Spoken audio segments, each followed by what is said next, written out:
NATO's southern flank is facing its most uncomfortable question in 70 years. Not from Russia, not from Iran, from one of its own founding-era members. A country that fields the alliance's second-largest army, sits at the intersection of the Black Sea, the Mediterranean, and the Middle East, and has spent decades making its own allies wonder whether it can truly be trusted.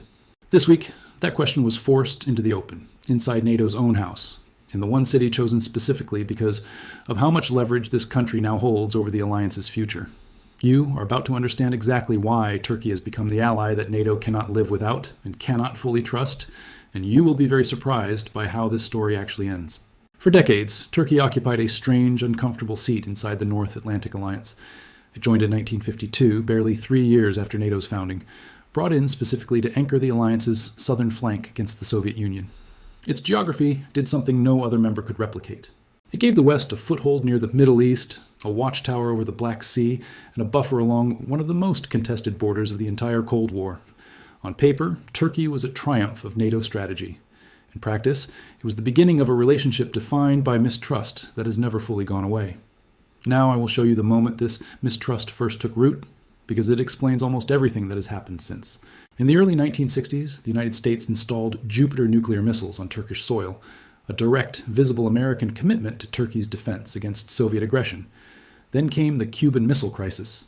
In the secret negotiations that ended the standoff, Washington agreed to quietly remove those same Jupiter missiles from Turkey as part of the deal with Moscow. American officials explained the withdrawal as routine military modernization, nothing personal, nothing symbolic. Ankara did not see it that way. From Turkey's perspective, the message was unmistakable. Turkish security was negotiable, a bargaining chip, inside a much larger deal between two superpowers who had never asked Turkey what it thought. That wound had barely closed when it was reopened, harder, only 2 years later. In 1964, as tensions over Cyprus pushed Turkey toward military intervention, President Lyndon Johnson sent a letter to Turkish Prime Minister İsmet İnönü that Turkish officials still refer to today as one of the most humiliating documents in their country's modern diplomatic history. Johnson warned that if Turkey intervened in Cyprus and that intervention provoked a Soviet response, NATO's protection might not apply. In other words, the alliance built specifically to guarantee collective defense had just told one of its own founding members that its protection came with conditions. Conditions written not into any treaty, but delivered quietly, unilaterally, by Washington alone. This is the moment that planted what historians now call Turkey's enduring paradox inside NATO. A member the alliance genuinely needs, and a member the alliance has never fully trusted. This is where the story usually stops, treated as ancient Cold War history with no relevance today. But here is where things get really strange, because every single piece of that old mistrust resurfaced almost exactly in the past several years. Let's build the escalation stack, one flashpoint at a time, because each one adds another crack to the same foundation. First, the S-400. In the late 2010s, Turkey made a decision that stunned its own alliance partners, purchasing a Russian-made S-400 air defense system, one of the most advanced long-range missile platforms Moscow produces, despite explicit and repeated warnings from Washington that doing so would be treated as a serious breach of alliance trust. NATO's entire air defense architecture depends on shared technical standards and interoperability. A member state running Russian radar and missile systems alongside American and European jets is not a minor technical inconvenience. It is treated, quietly, as a potential intelligence vulnerability, a system capable of learning the electronic signatures of the very aircraft it is supposedly defending alongside. Washington's response was blunt. Turkey was formally expelled from the F-35 fighter jet program, a program it had helped build parts for, a program it had planned to fly for the next generation of its Air Force. A founding NATO member was cut out of the alliance's most advanced fighter jet by the alliance's own leading power over a single procurement decision. Second, add the disputes with Greece. Turkey and Greece, both NATO members, both supposedly bound by the same Article 5 guarantee, have spent years locked in unresolved disputes over Aegean airspace, maritime boundaries, and the long-frozen conflict over Cyprus. These are not minor diplomatic disagreements. Turkish and Greek fighter jets have conducted intercepts against each other inside contested airspace. NATO allies treating each other the way adversaries treat one another, inside an alliance whose entire purpose is to prevent exactly that kind of confrontation between its own members. Third, add Syria. When the United States backed the Syrian Democratic Forces, a Kurdish-led militia, as its primary partner in the fight against ISIS, Turkey reacted with open, furious opposition. Ankara considers the group's leadership linked to a Kurdish separatist movement it treats as an existential terrorist threat inside its own borders.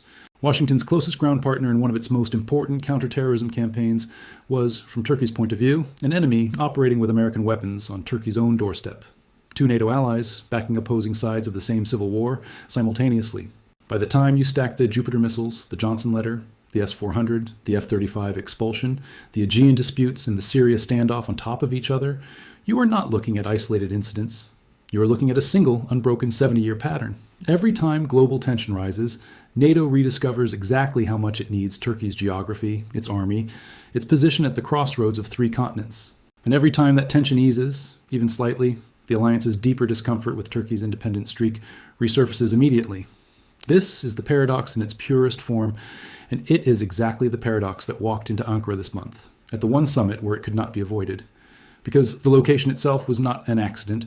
NATO's 2026 summit was hosted in Ankara, only the second time in the alliance's history that Turkey has held that role, the first coming back in 2004. And it landed at almost the worst possible moment for anyone hoping to avoid confronting the Turkey question directly. Just months earlier, President Trump had been publicly casting doubt on America's long-term commitment to the alliance, floating troop reductions in Europe, and even raising interest in acquiring Greenland, a territory belonging to fellow NATO founding member Denmark. Washington had informed allies that it planned to sharply curtail the military resources it makes available for NATO's own defense planning. And Defense Secretary Pete Hegseth confirmed a 6-month review of exactly where American troops and equipment should remain positioned across Europe. This is the moment where the devil's advocate case has to be made, because it would be easy to assume this summit ended in exactly the kind of public rupture that 70 years of friction seemed to be building toward. It did not. Despite everything stacked against it, the Ankara summit produced what NATO's own Secretary General Mark Rutte called a tremendous success. President Trump attended in person and spoke of tremendous unity among the allies, a striking contrast to months of public criticism aimed at the very alliance he was now standing inside. European allies and Canada arrived having already increased core defense spending by more than $139 billion since their previous commitment. A genuine, verifiable sign that Washington's pressure campaign for burden sharing had actually produced results rather than resentment. Leaders reaffirmed what NATO calls its ironclad commitment to Article 5, the exact collective defense guarantee that Lyndon Johnson had once quietly threatened to withhold from Turkey itself 60 years earlier. And Turkey, the host, the alliance's most historically contested member, did not use the moment to extract concessions or stage a walkout. It used the summit to deepen integration instead.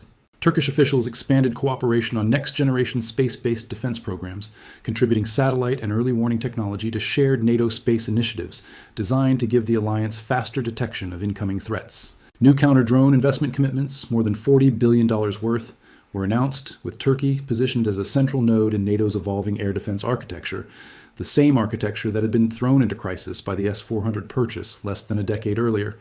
This is the twist that most coverage of NATO tension gets wrong. And it is the twist that actually matters here. Turkey's paradox was never a story building toward an inevitable break.